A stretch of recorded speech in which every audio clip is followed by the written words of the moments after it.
নমস্কাৰ medieval history of Assam মধ্যযুগৰ অসম ইতিহাস সিৰিজটোৰ অন্তিম ভিডিঅ'টোলৈ আপোনালোক সকলোকে স্বাগতম জনালো মই মধ্যযুগৰ অসম ইতিহাসৰ ওপৰত আলোচনা কৰি আছিলো আৰু মধ্যযুগৰ অসম ইতিহাসৰ ওপৰত ইতিমধ্যে মই কেইবাটাও ভিডিঅ' বনাইছো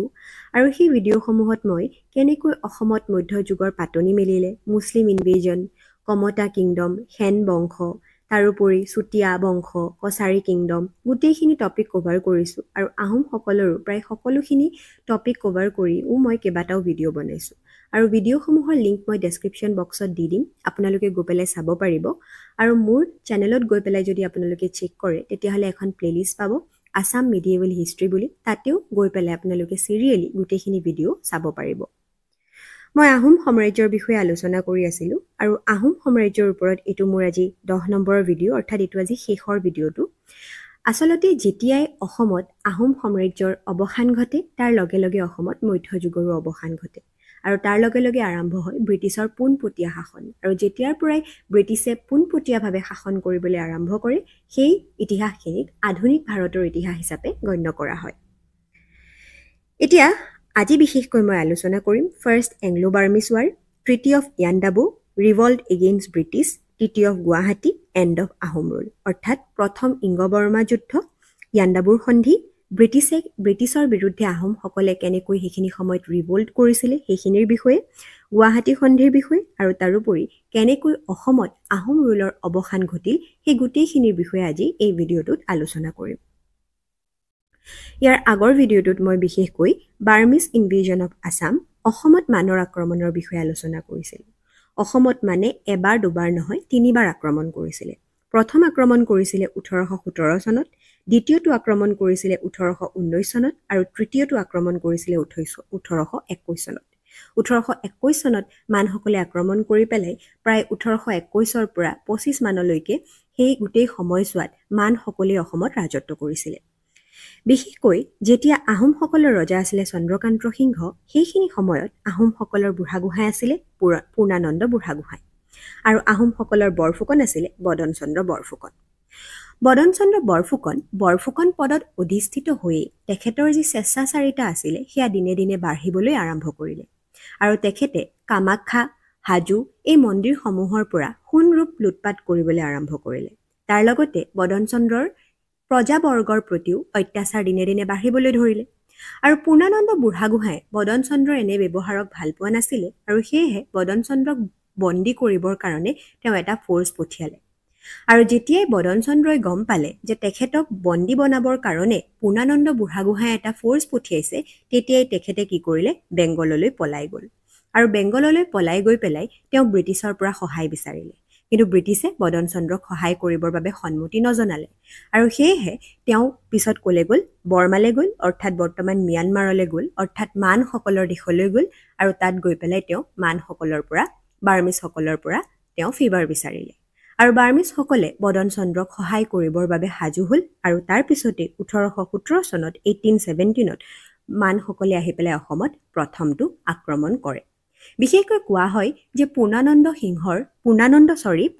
বুঢ়াগোহাঁইৰ যি স্বেচ্ছাচাৰিতা আছিল সেয়া দিনে দিনে বাঢ়ি গৈছিল সেইকাৰণে ৰজা চন্দ্ৰকান্ত আৰু বদনচন্দ্ৰ বৰফুকনে পূৰ্ণানন্দ বুঢ়াগোহাঁইক ভাল পোৱা নাছিলে আৰু পূৰ্ণানন্দ বুঢ়াগোহাঁইক অতৰাবৰ কাৰণে বা তেখেতক দমন কৰিবৰ কাৰণে চন্দ্ৰকান্ত সিংহ আৰু বদনচন্দ্ৰ বৰফুকন এওঁলোকে লগ হৈ পেলাই কি কৰিছিলে পূৰ্ণানন্দৰ বিৰুদ্ধে ষড়যন্ত্ৰ কৰিছিলে আৰু যেতিয়াই পূৰ্ণানন্দই এই ষড়যন্ত্ৰৰ বিষয়ে জানিব পাৰে তেতিয়াই আচলতে বদনচন্দ্ৰক গ্ৰেপ্তাৰ কৰিবৰ কাৰণে ধৰি আনিবৰ কাৰণে তেওঁ এটা ফ'ৰ্চ পঠিয়ালে সৈন্য সামন্তৰ আৰু তাৰ পিছতে আচলতে বদনচন্দ্ৰই গৈ পেলাই মানৰ সহায় বিচাৰিলেগৈ আৰু তাৰ পিছত 1817 চনত প্ৰথমবাৰৰ কাৰণে মানসকলে আহি পেলাই অসমত আক্ৰমণ কৰে 1817 চনত যেতিয়া মানসকলে আহি পেলাই অসমত আক্ৰমণ কৰে তেতিয়া মানসকলক ভেটা দিবৰ কাৰণে পূৰ্ণানন্দ বুঢ়াগোহাঁই এটা সৈন্য সামন্ত পঠিয়ায় আৰু ঘিলাধাৰী ঘাটত মান আৰু আহোমৰ সৈন্যৰ মাজত যুদ্ধ হয় আৰু এই যুদ্ধত কিন্তু আহোমসকল হাৰি যায় তেতিয়ালৈকে পূৰ্ণানন্দ বুঢ়াগোহাঁয়ে জনা নাছিলে যে মানসকলক বদনচন্দ্ৰই আমন্ত্ৰণ কৰি আনিছে আৰু যেতিয়াই পূৰ্ণানন্দ বুঢ়াগোহাঁয়ে কথাটো গম পায় তেখেত যথেষ্ট আচৰিত হয় আৰু তেখেতৰ হাৰ্ট এটেক আহে আৰু পূৰ্ণানন্দ বুঢ়াগোহাঁইৰ মৃত্যু হয় পূৰ্ণানন্দ বুঢ়াগোহাঁইৰ মৃত্যুৰ পিছত চন্দ্ৰকান্তই ৰাজপাটত থাকে আৰু বদন চন্দ্ৰ বৰফুকনৰ যি স্বেচ্ছাচাৰিতা সেয়া আকৌ দিনে দিনে বাঢ়িবলৈ আৰম্ভ কৰে। তাৰপিছত আকৌ আহোমসকলে বদন চন্দ্ৰকো পচন্দ নকৰা হয় আৰু বদন চন্দ্ৰক যেতিয়া আহোমসকলে ভাল নোপোৱা হয় তাৰপিছত ষড়যন্ত্ৰ কৰি পেলাই বদন চন্দ্ৰকো কি কৰে হত্যা কৰে। তাৰপিছত কি হয় পূৰ্ণানন্দ বুঢ়াগোহাঁইৰ এজন পুত্ৰ আছিলে, তেখেতৰ নামটো আছিলে ৰুচিনাথ। ৰুচিনাথে পূৰ্ণানন্দ বুঢ়াগোহাঁইৰ মৃত্যুৰ প্ৰতিশোধ ল'ব বিচাৰে আৰু তেওঁ মৃত্যুৰ প্ৰতিশোধ ল'বৰ কাৰণে আহোম সাম্ৰাজ্যত আহি পেলাই আক্ৰমণ কৰে আৰু সেইখিনি সময়ত ৰজা কোন আছিলে চন্দ্ৰকান্ত সিংহ আৰু তেওঁ চন্দ্ৰকান্ত সিংহক কি কৰে চন্দ্ৰকান্ত সিংহ যিহেতুকে সেইখিনি সময়ত ৰজা আছিলে তেওঁ চন্দ্ৰকান্ত সিংহক সিংহাসনচ্যুত কৰিব বিচাৰে আৰু তেখেতৰ এখন কাণ কাটি দিয়ে আৰু চন্দ্ৰকান্ত সিংহক সিংহাসনৰ পৰা আঁতৰাই পেলাই পুৰন্দৰ সিংহ নামৰ এজন ব্যক্তিক ৰাজপাটত বহুৱায় আৰু চন্দ্ৰকান্ত সিংহক যেতিয়া ইমান অপমান কৰা হয় তেওঁ কাণ এখন কাটি দিয়া হয় সিংহাসনৰ পৰা তেখেতক আঁতৰাই দিয়া হয় তাৰপিছত আকৌ চন্দ্ৰকান্ত সিংহই মানৰ ওচৰত গৈ পেলাই সহায় বিচাৰে আকৌ 1819 চনত দ্বিতীয়বাৰৰ কাৰণে মানসকলে আহি পেলাই অসমত আক্ৰমণ কৰে আৰু মানসকলে যেতিয়া আহি পেলাই অসমত আক্ৰমণ কৰে ৰুচিনাথ আৰু পুৰন্দৰ সিংহ কি কৰে পুৰন্দৰ সিংহ গুৱাহাটীলৈ পলাই যায় তাৰপিছত চন্দ্ৰকান্ত সিংহ পুনৰ ৰাজপাটত বহে কিন্তু এইবাৰ আকৌ কি হয় চন্দ্ৰকান্ত সিংহই অনুভৱ কৰিবলৈ আৰম্ভ কৰে যে মানসকলৰ যি ইন্টেনশন সেই ইন্টেনশন কিন্তু অকণমান সলনি হৈছে মানসকলে অসমত কেৱল চন্দ্ৰকান্ত সিংহক সহায় কৰিবৰ কাৰণেই অহা নাই তেওঁলোকে কি কৰিব বিচাৰিছে অসমত লাহে লাহে অসমৰ যিখিনি অঞ্চল সেই অঞ্চলখিনি অধিকাৰ কৰিবলৈও বিচাৰিছে আৰু যেতিয়াই চন্দ্ৰকান্ত সিংহই এই কথাটো অনুভৱ কৰে তাৰ পাছত তেখেতে কি কৰে জয়পুৰ নামৰ এটুকুৰ ঠাইত মানসকলক ভেটা দিবৰ কাৰণে এটা গড় নিৰ্মাণ কৰে এটা ফৰ্ট বনায় আৰু এই কথাটো যেতিয়া মানসকলে গম পায় বাৰ্মিছসকলে যেতিয়া গম পায় তাৰ পাছত তেওঁলোকে 1821 খ্ৰীষ্টাব্দত আহি পেলাই পুনৰবাৰ অসমত আক্ৰমণ কৰে আৰু এই আক্ৰমণটোকে কি বুলি কোৱা হয় থাৰ্ড বাৰ্মিছ ইনভেজন বুলি কোৱা হয় তৃতীয়টো মানৰ আক্ৰমণ বুলি কোৱা হয় 1821 চনত যেতিয়া মানে আহি পেলাই অসমত আক্ৰমণ কৰে চন্দ্ৰকান্ত সিংহ পলাই যায় আৰু তাৰ পিছতে 1821 চনৰ পৰা 1824 চনলৈকে মানে অসমৰ লোকসকলৰ ওপৰত পাশবিকভাৱে অত্যাচাৰ কৰে অৰ্থাৎ পিশাচৰ নিচিনাকৈ অত্যাচাৰ কৰে বহুতো অসমীয়ায়ো মানৰ ভেষ ধৰি ছদ্মবেশ ধৰি পেলাই লাহে লাহে কি কৰে অসমীয়া লোকসকলক ওপৰত অত্যাচাৰ কৰিবলৈ আৰম্ভ কৰে আৰু এই সময়খিনি অসমৰ কাৰণে অসমৰ ইতিহাসৰ কাৰণে যথেষ্ট দুখদায়ক সময় আছিলে আৰু তাৰ পিছত সেইখিনি সময়ত বিশেষকৈ বেংগলত ব্ৰিটিছসকলৰ শাসন আছিলে আৰু ব্ৰিটিছে যেতিয়া দেখে যে মানসকলৰ যি শক্তি সেয়া দিনে দিনে বাঢ়িবলৈ আৰম্ভ কৰিছে তেওঁলোকে এটা এটা অঞ্চলকৈ অধিকাৰ কৰি আহি এতিয়া অসম পাইছেহি আৰু তেতিয়া তেওঁলোকে প্ৰয়োজন বোধ কৰে মানসকলক ভেটা দিয়াৰ কাৰণ কি মানসকলক যদি ইংৰাজে সেইখিনি সময়ত ভেটা নিদিয়ে তেতিয়াহ'লে ইন ফিউচাৰ মানসকলে ইংৰাজসকলৰ ক্ষেত্ৰতো সমস্যাৰ সৃষ্টি কৰিব পাৰে আৰু সেয়েহে মানক অসমৰ পৰা খেদাবৰ কাৰণে ব্ৰিটিছ আহি পেলাই ক'ত পায় অসম পায়হি আৰু তেওঁলোকে মানক অসমৰ পৰা খেদাব বিচাৰে এতিয়া আহিলে ফাৰ্ষ্ট এংলো বাৰ্মিছ ৱাৰ প্ৰথমটো ইংগ বৰ্মা যুদ্ধ এটা কথাটো হ'ল প্ৰথমটো ইংগ বৰ্মা যুদ্ধ বা প্ৰথমটো এংলো বাৰ্মিছ ৱাৰ কিয় হয় এতিয়া 1923 চনৰ নৱেম্বৰ মাহত ডেভিড স্কট নামৰ এজন বিষয়াক গভৰ্ণৰ জেনেৰেলে নৰ্থ ইষ্টাৰ্ণ ফ্ৰণ্টিয়াৰত অৰ্থাৎ নৰ্থ ইষ্টৰ সীমান্ত অঞ্চলত তেখেতক এপইণ্ট কৰে কিয় এপইণ্ট কৰে কাৰণ তেখেতৰ দায়িত্ব আছিলে এটা ৰিপৰ্ট বনোৱা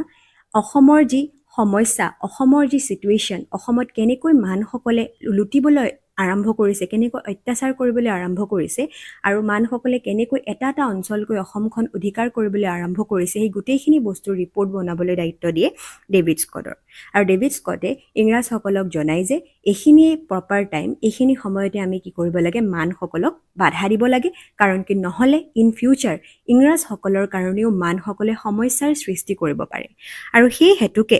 1824 চনৰ 5 মাৰ্চ তাৰিখে 1824ৰ 5 মাৰ্চ তাৰিখে গভৰ্ণৰ জেনেৰেলে সেইখিনি সময়ত গভৰ্ণৰ জেনেৰেল আছিলে লৰ্ড আৰ্মহাৰ্ষ্ট তেখেতে মানৰ বিৰুদ্ধে এখন যুদ্ধ ঘোষণা কৰে আৰু সেই যুদ্ধখনকেই কোৱা হয় Anglo Burmese war first Anglo Burmese war আৰু 1826 চনত বাৰ্মিছসকলে ব্ৰিটিছৰ ওচৰত হাৰ মানে তেওঁলোকে আৰু ব্ৰিটিছক ভাটা দিব নোৱাৰা হয় আৰু তাৰ পিছতেই মান আৰু ইংৰাজৰ মাজত এখন ট্ৰিটি হয় এখন সন্ধি হয় আৰু সেই সন্ধিখনকেই কোৱা হয় ইয়াণ্ডাবুৰ চুক্তি বা ইয়াণ্ডাবুৰ সন্ধি 1826 চনৰ 24 ফেব্ৰুৱাৰী তাৰিখে এই সন্ধিখন হৈছিলে এই যি এংলো বাৰ্মিছ ৱাৰ আছিলে সেই ৱাৰখন কেইবাটাও অঞ্চলত সংঘটিত হৈছিলে আহোম কিংডম অৰ্থাৎ ব্ৰহ্মপুত্ৰ উপত্যকাত, কাছাৰত, মণিপুৰত আৰু ব্ৰহ্মদেশত। তাৰপিছত কথাটো কি হ'ল, এই যে ট্ৰিটিখন হ'ল, ইয়াণ্ডাবু ট্ৰিটিখন যিখন হ'ল, সেই ট্ৰিটিখনত কি উল্লেখ আছিলে সেইটো যথেষ্ট গুৰুত্বপূৰ্ণ। তাত উল্লেখ আছিলে যে বাৰ্মিছসকলে, মানসকলে অসম, মণিপুৰ, আৰাকান এই অঞ্চলখিনি কাক দিব? ব্ৰিটিছসকলক দিব। তাৰোপৰি 1 মিলিয়ন পাউণ্ড তেওঁলোকে ব্ৰিটিছক দিব লাগিব। ব্ৰিটিছ আৰু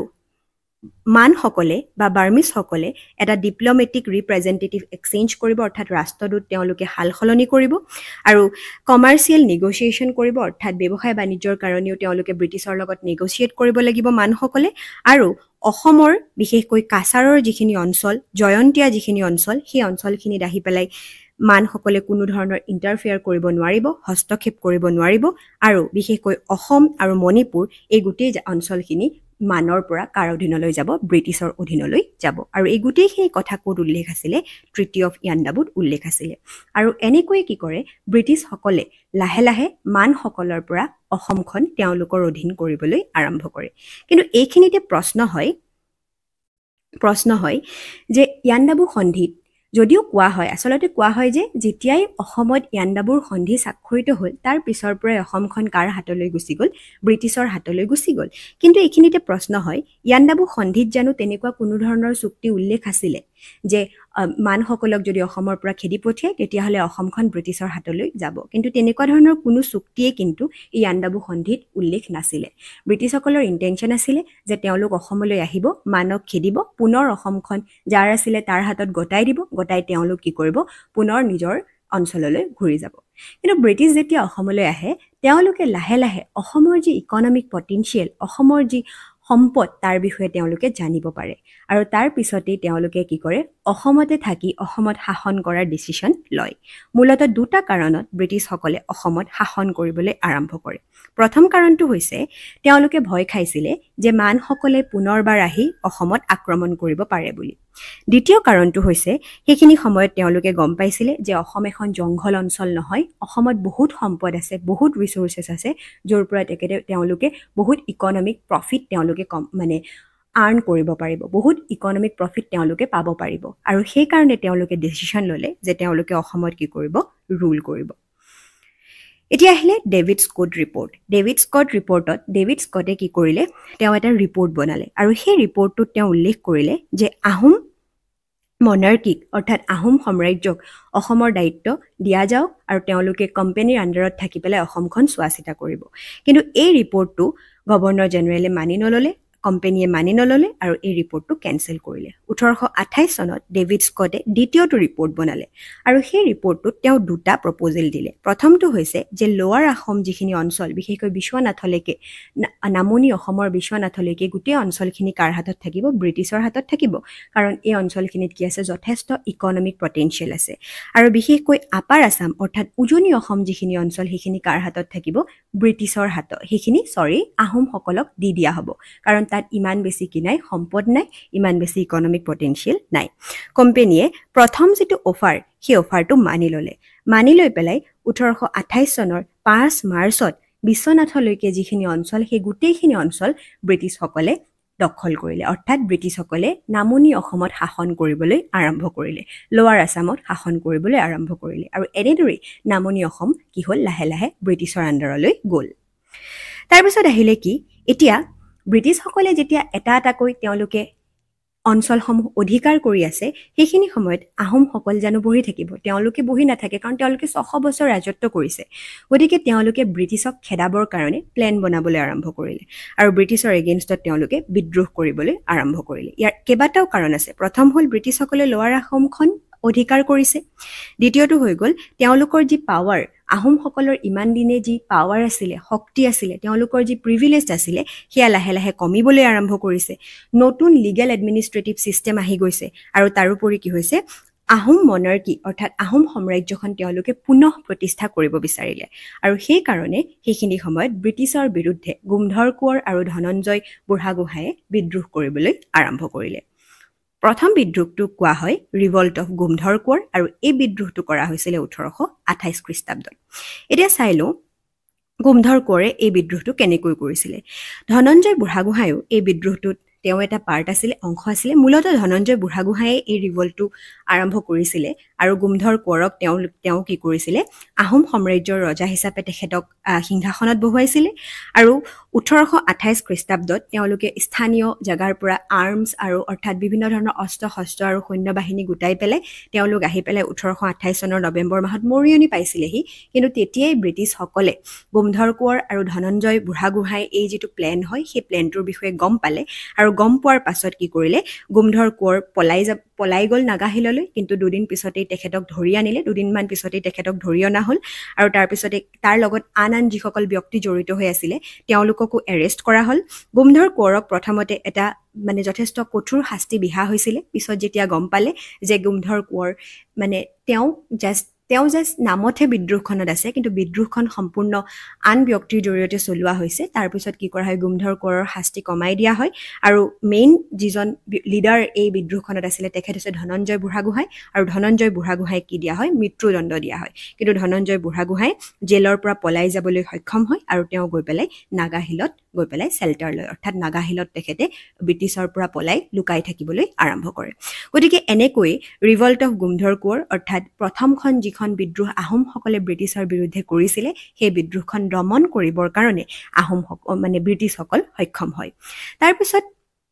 ধনঞ্জয় বুঢ়াগোহাঁয়ে কি কৰে, তেখেতৰ দুই পুত্ৰ হৰকান্ত আৰু হৰনাথৰ লগত লগ লাগে আৰু তাৰোপৰি তেখেতৰ জোৱায়েক জীউৰাম দেউলী বৰুৱা আৰু পিয়লি বৰফুকন বদন চন্দ্ৰ বৰফুকনৰ পুত্ৰ আছিলে, তেওঁলোকৰ লগত লগ লাগি পেলাই ব্ৰিটিছৰ বিৰুদ্ধে আকৌ এখন যুদ্ধ তেওঁলোকে ঘোষণা কৰে। এই যুদ্ধত তেওঁলোকে ওচৰে পাজৰে সকলোবিলাক যিবিলাক স্থানীয় সৰু সৰু ৰাজ্য আছিলে তাৰ পৰা সহায় বিচাৰে, বিশেষকৈ মোৱামৰীয়া, খামতি, চিংফু, খাচী, গাৰো, মণিপুৰী, নাগা এওঁলোকৰ পৰা সহায় বিচাৰে আৰু তেওঁলোকে কি কৰে,